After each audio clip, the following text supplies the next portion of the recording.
Who are some of the wide receivers you like coming up in the draft that you think are really good? You mentioned, Freeling's one of your top tackles. What about wide receiver? I'm glad you asked that because I break down the receiver position by 4 different spots because you can't rank Randy Moss next to, Wes Welker because they play in 2 different positions, right? So my number 1 X or split in is Jordan Tyson out of Arizona State. Just a peerless route runner, all of those good things. My number 1 Z or flanker, I'm still old school, call it a flanker.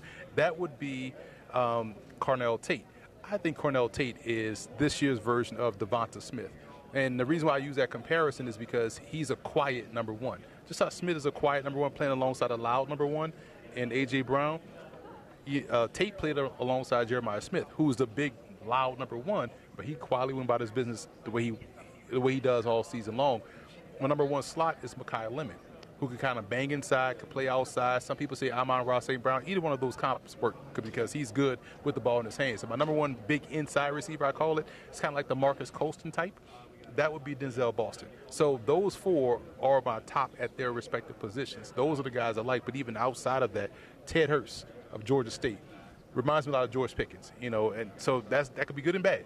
It depends on which quarter, which down, which series. You're going to get a touchdown, but you might get that 15-yard personal foul. You just hope it's not a crucial series. I also like Casey Concepcion. I loved him at NC State because he was just a move piece, and the Browns could use someone like that. Zachariah Branch, I think, is better than what people think because they forget what he was as a freshman at USC to where he was now. He's also going to help you on the return game. So there is a bunch of receivers because we're seeing more 3, 4, 5 wide receiver sets in college football. So there's a lot of time on task. So there's a lot of depth in this class.